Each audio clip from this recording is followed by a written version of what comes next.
You want to talk about what's really, really going down on these streets? Why boys even rapping? Why boys even just, why all these cars banging outside, all this candy paint? This why, baby. We in Screw shop, screwed up records and tapes. I'm fit to go find this boy Screw right now, man. Straight up, let's do this, man. This is the Screw Shop, you know what I'm saying? Welcome to the home of the Screw, Texas. You know what I'm saying? I'm just like an underground radio station, you know what I'm saying?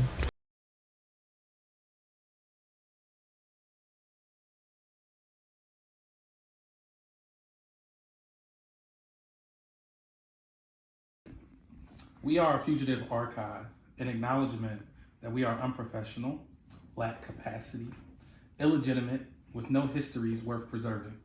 We're almost criminal. We have already been forgotten. Our invisibility is threatening. There is strength in this position of dismissal. It's like a sort of thing where it's like, oh, wait a minute, you know, so we want to like not have a stake in this particular type of like language and genealogy, like I said before. And then when my grandmother passed away, her being one of the matriarchs, we discovered that we have a family flag, we have a family book, like we have a family book in Florida, we have a family flag, all these things that like had me like, wait a minute, so I think to make history relevant, you almost have to make it seem like it's happening now.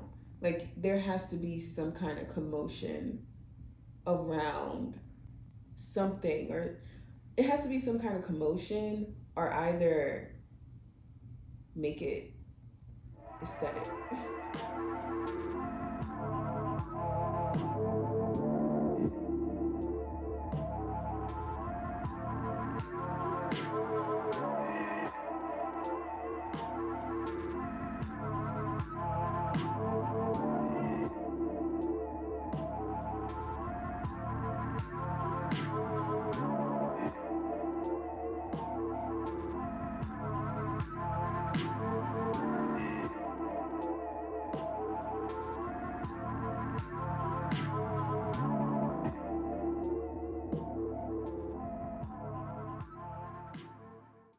People from all walks of life will be sharing some of their experiences with you here on this program.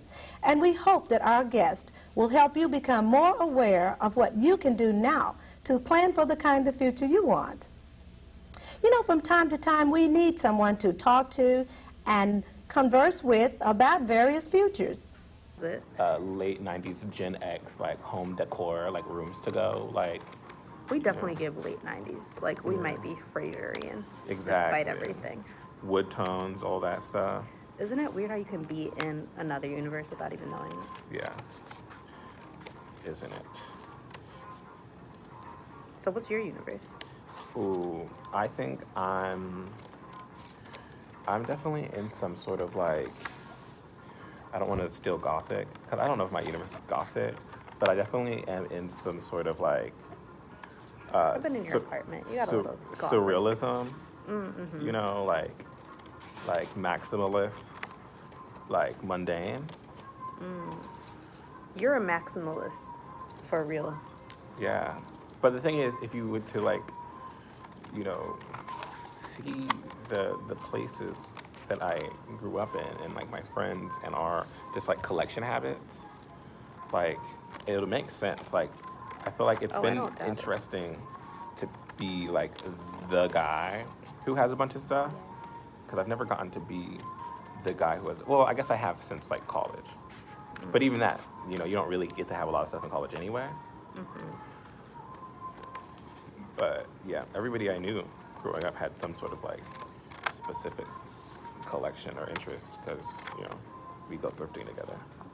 So everyone had their thing that they liked to get, you know. What was your thing? Movies? It was DVDs, then books, then it's been like equipment for a long time, like sound media players in general. So, you know, I love it's interesting because it can't be, you know, VCRs, DVDs. That just doesn't make sense. You know, once you find a good one, you found it.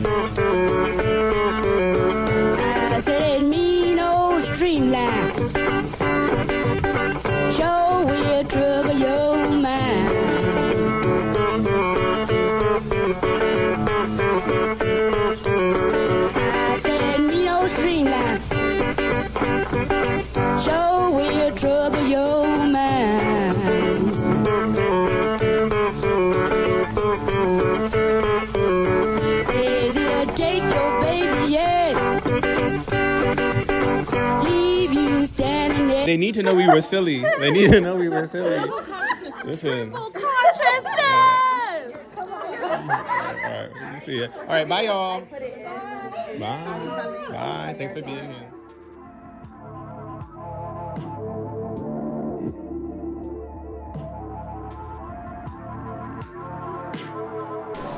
When they walk in the door, I will say to them, welcome to success, say goodbye to failure, because here you are going to fail. I'm not going to let you fail. You're here to win. You were born to win. And if I have to care more about you than you care about you, that's the way it will be.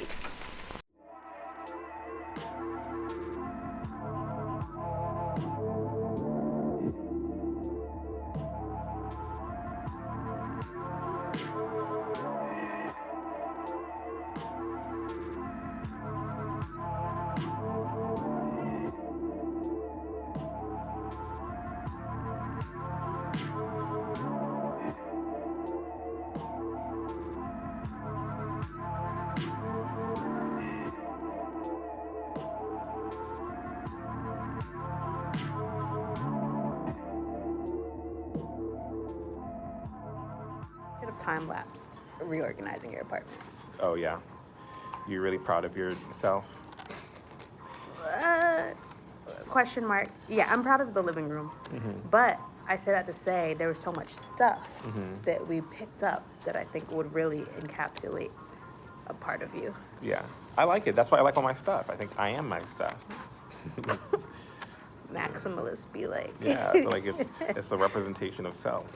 I feel like that's also like, it's interesting in this process, you know, literally that question of like, what am I going to do with all this stuff? Because I have that thought, you know, especially as there's so many threats to materials. And as a maximalist, like that's the scary question. It's like, okay, but this is fundamentally unsustainable. You should make an inventory. Yeah. Just so you like remember everything you have, even if it goes. Yeah. That's something I've been meaning to do with all my books.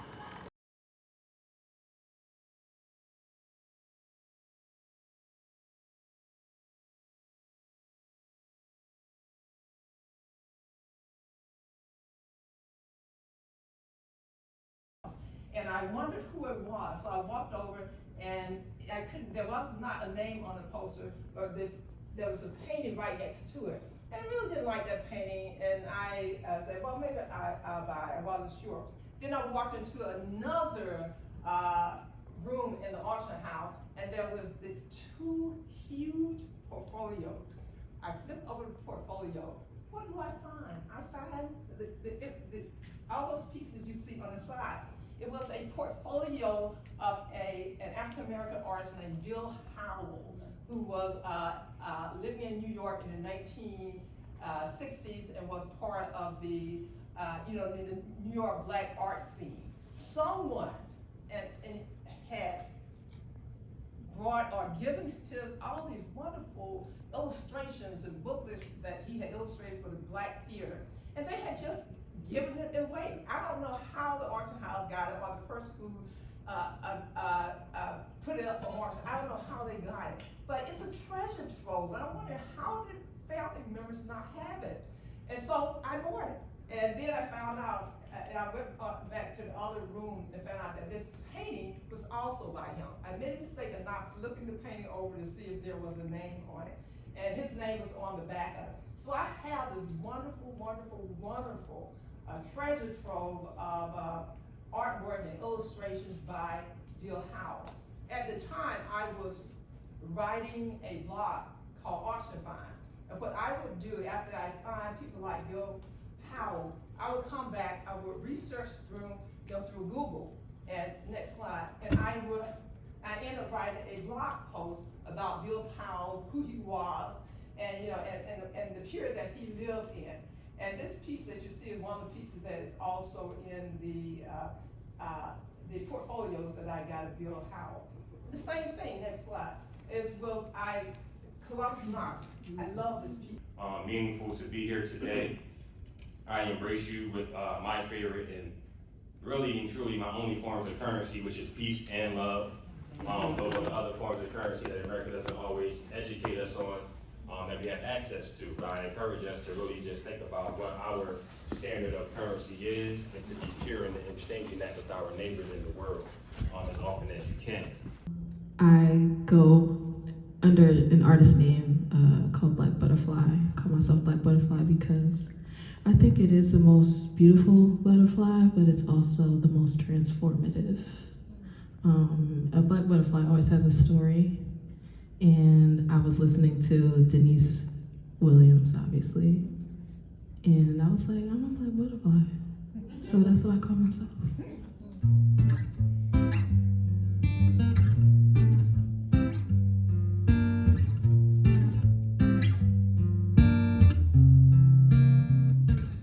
I can't stop chasing my dreams. Every night I lay my head down, but I can't sleep. Who likes Let's keep running around because I wanna be. Lauren, you don't like telling the story. You like, Chasing my dreams. I don't like telling the story. I can tell a story.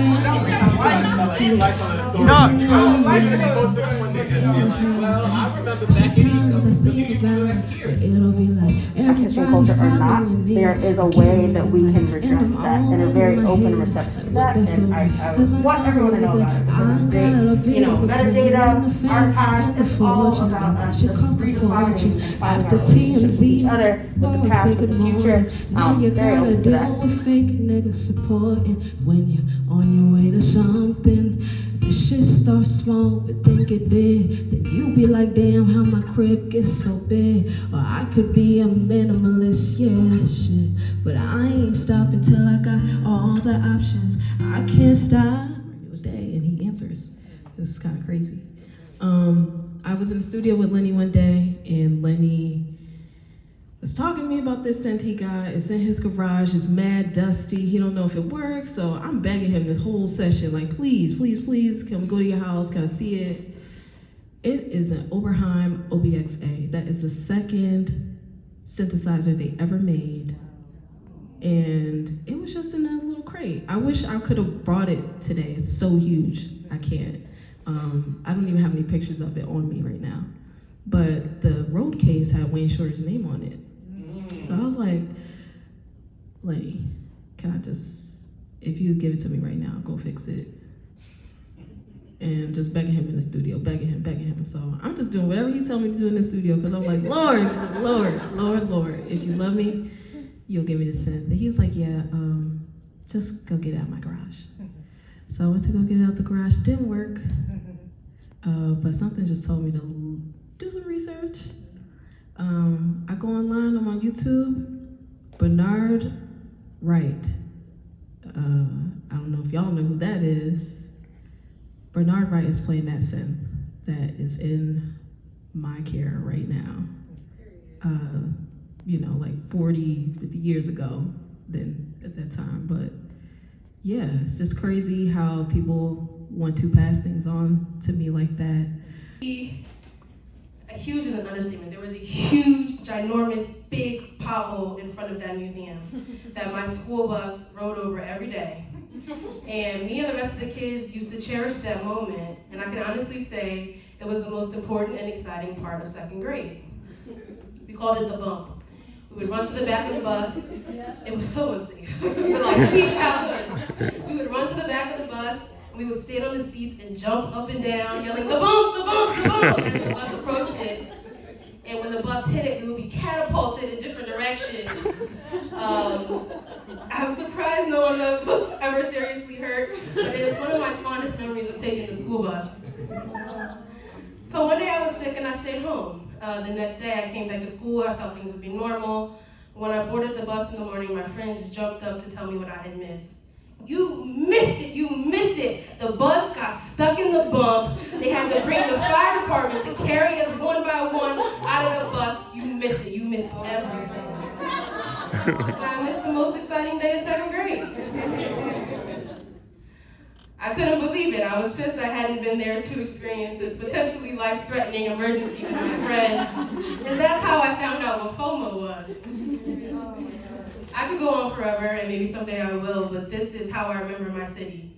And the places that still stand and the ones that are no longer, because the African American Museum is moving, if y'all didn't know that. in the small moments that are larger than life, in my memory and in my heart. Everywhere I look, I am reminded that this is where I, and 5 generations before me, learned how to live.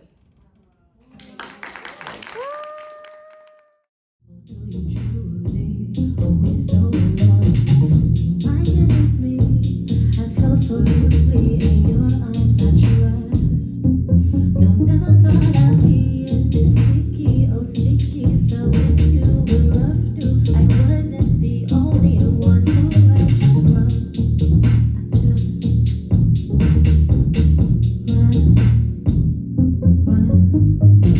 If I love you, I can't lie to you. Of course you can lie to me. If I love you, I can't lie to you. Of course you can lie. If I love you, I can't lie to you. Of course you can lie to me. If I love you, I can't lie to you. You know it sucks, yeah. You say you love me.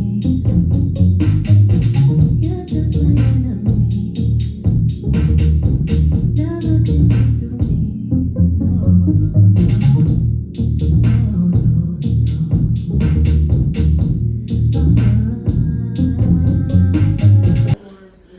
Yeah, have y'all ever played Whisper Down the Lane? Yeah. And you know the person that says something and then it goes, and by the end of the time it get to the people, it's wrong. It's wrong. So, yeah. So this is part 2 of what does a historian do? It's pass it on.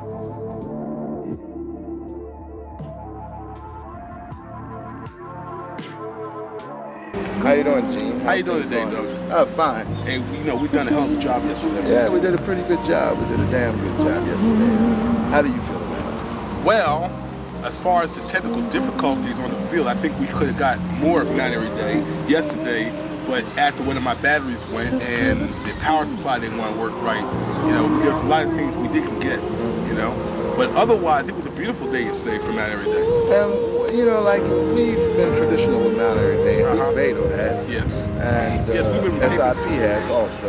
We've been taking man every day for about 4 years now. That's what I presume. And what do you like about the new location in the playground instead of on the merchant strip?